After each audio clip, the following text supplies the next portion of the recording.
Something interesting happens when you go back as an adult and watch some of the films that you used to watch all the time as a kid. Some of the scenes that used to fill you with wonder are now just mediocre and dull. And some of the jokes that you either didn't get or you just didn't even notice are very obvious and very clear to you now. The biggest tragedy I think I've had with this is with the film 9. We awakened something. Something terrible. This was a film that I used to look back on and think of it as a really great, spooky, dark film with, a lot going for it and still somehow managing to work for kids to watch it. It was kind of spooky, it was kind of dark, but overall I just kind of felt like it was a bit mediocre and it just didn't live up to my expectations at all. They were definitely trying something good with it, but it just didn't do it for me, and it was the same with Oliver and Company. I looked back at that and thought of it as a film that I used to really, really love. I mean, I did really, really love it, but watching it back, again, it was just mediocre. I mean, the songs were still good though. These new takes on films are built up from experience we've had from all the different people we've met in life, from, just getting to know more mature jokes. And for me at least, just learning a lot more about filmmaking and editing, especially since I went to university for it. All of this, as well as my brain just obviously being more developed and able to take more things in, as well as just changes in preferences and all of that sort of stuff, have made my film watching experience totally different to when I was a kid. And it's given me a chance to see films in a totally different light, through a totally different lens.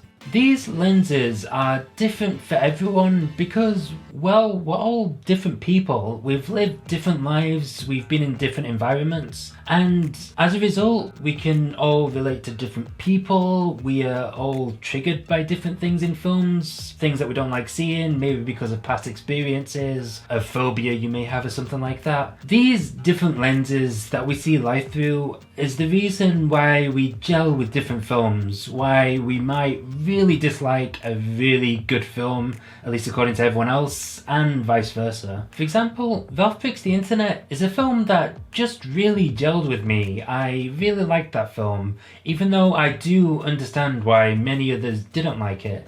And Bill Boham Inside is a film that just didn't work for me at all, even though I can appreciate how creative it is and how well made it is. I just didn't like the song, so obviously I'm not going to like the film itself because that's basically what it is. And the thing is, I really wanted to enjoy Inside, but my brain was just, nah, it just didn't want me to. So, I wanted to talk about Luca because if there's a film that's had so many reactions to it and it's had so many debates around it, that sure has been the film. In case you haven't watched Luca before, it's basically Pixar's newest film about a few kids who are mermaids but aren't actually mermaids but actually are mermaids, who go to an island, kind of chill out a bit, participate in a triathlon race that has pasta eaten in it because of course they're Italian. And yeah, there's obviously a lot more to the story than that, but that's the gist of it. It's a really chilled, laid-back Pixar film. In fact, a film that is very much unlike the other Pixar films, which are going for big scale and are these,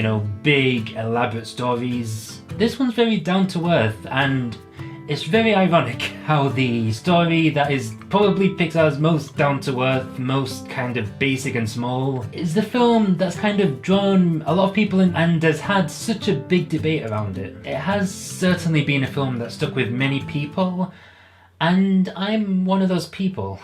I personally love this film. I did do my own little drawing for it, and I did mention it in the previous video that I did before this one. It sure has been a memorable one for me, and I think a big reason for that is, for me at least, and for many other people on the internet, this film kind of feels like it's Pixar's first proper gay romance film. Of course, by everything but name. Examples include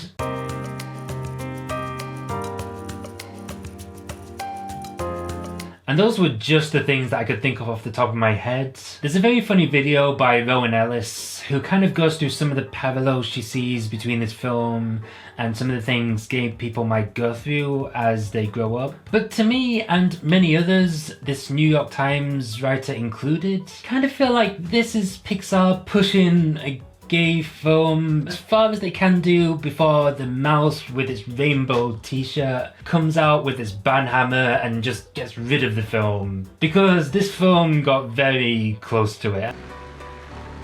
Oh, Luca, look! And what's been really interesting to me is to see all of the opposition that came up against this viewpoint that kind of pops up every now and again. Some are just objectively wrong in saying that people that age just wouldn't have those feelings yet. And I mean, I'm a romantic, and even I know that that is just total nonsense. I mean, you guys have lived it, like how wouldn't you know? And I would. But I have genuinely seen some interactions that are quite interesting. For example, one of them says that Italians are, just more intimate with their friendships in the sense of being more physical and all that sort of stuff. It's just kind of a natural thing with Italians. And okay, now who am I kidding? The other ones are just really dumb, at least the ones I could find. And Matt Walsh, it's not political indoctrination. But nothing is allowed to be simple and innocent and straightforward anymore. Not when there's so much indoctrinating to be done.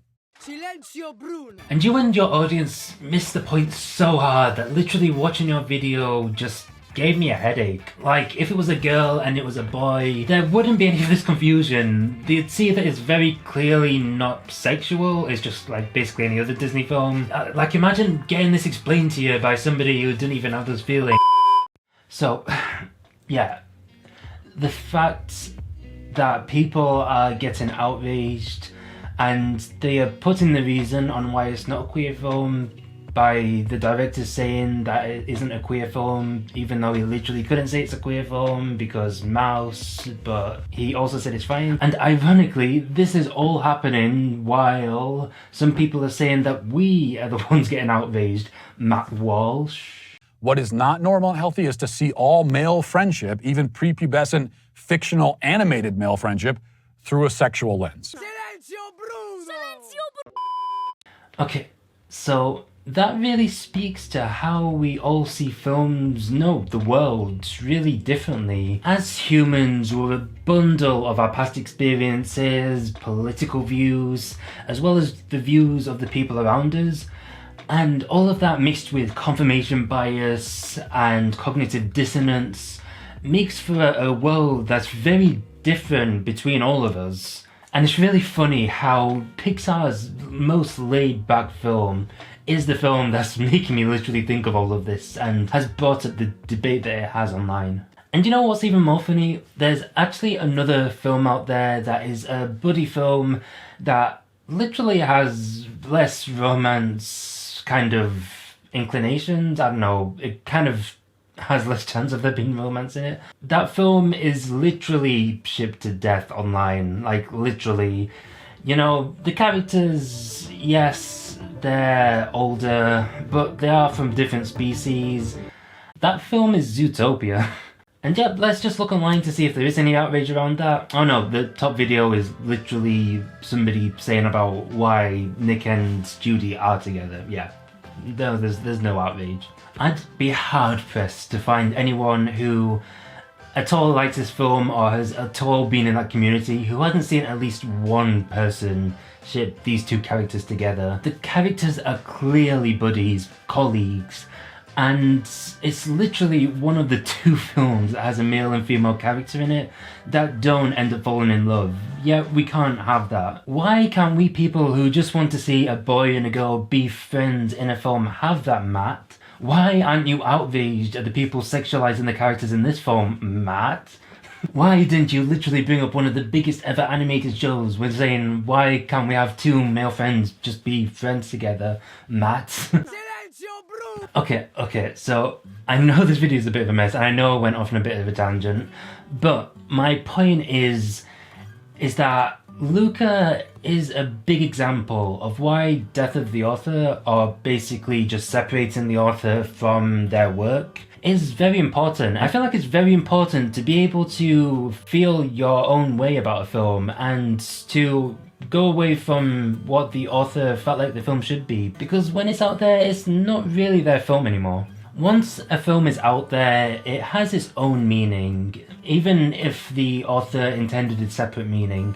I mean, I'm sure that Merida from Brave wasn't meant to be an aromantic character, but me and many others very much see her that way because that's what she feels like to us. That's kind of the image she's portraying to us.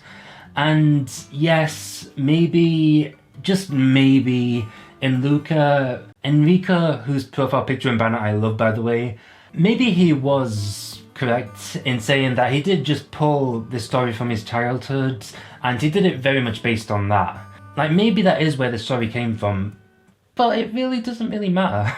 If you naturally read Luca as a friendship, like, I'm genuinely saying good for you, like, genuinely good for you. As for queer people though, there isn't much representation out there, because pretty much when stuff goes up, there's the issue I was literally just talking about, of people kind of complaining about it.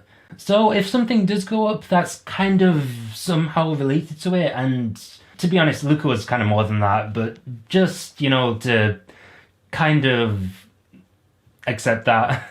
I'm coming for you. Even if it can be read another way, Alberto.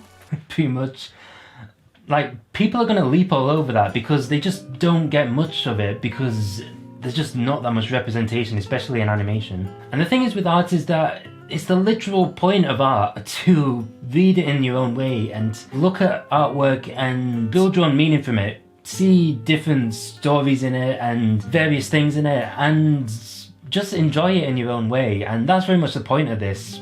What the author intended kind of doesn't matter at the end of the day. So yes, if the intention was to make Luca a film about two gay kids, it would have been better just for the film to have said that, obviously, even though the mouse would have struck it down. But don't feel bad for thinking about the characters in this way, as long as you aren't sexualizing them. You're just, you know, thinking of them as what they look to be, at least to a lot of people. Because chances are the people that are speaking up against it probably shipped some own characters in their own time too. They just probably weren't queer characters. As long as people aren't pushed away from films that really connect with them, literally enjoy what you want, as long as it's nothing, you know, that's physically or mentally gonna harm somebody else. Because that's what you see in them. You know, there's a song from somebody who's newly became one of my favourite artists, Ben Platt, that I really want to include in this section. Dark Times from Ben's recently released album, Reverie, is a song about the struggles of queer people growing up, especially towards the first part of the song. The reception so far for the song has been great from fans, with many of them saying that it's their favourite song from the album.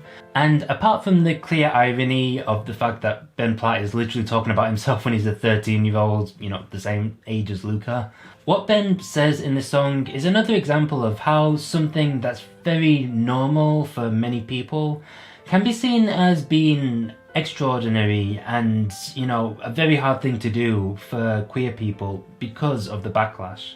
The reception has also shown just how much representation is appreciated and needed when they are surrounded by a world that not only doesn't accept who they are, but actively pushes back against something about the person that they can't change and they shouldn't really have to change. Yes, you can love Luca, you can hate it, you can think it's a film just about some guys chilling out on an island, or you can make many of the same connections to a gay coming-of-age story as many of the other people did out there.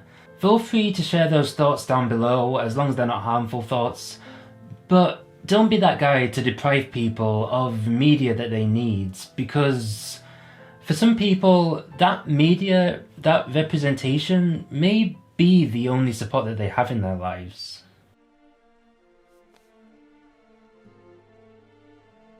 You got me off the island, Luca. I'm okay.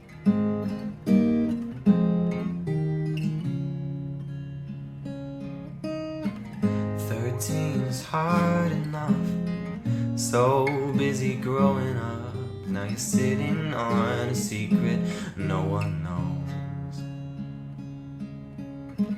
You see him after school, he barely looks at you, 'cause you're both afraid that people might suppose. I'll see you in the mirror when you're older. For now just keep your head up on your shoulders.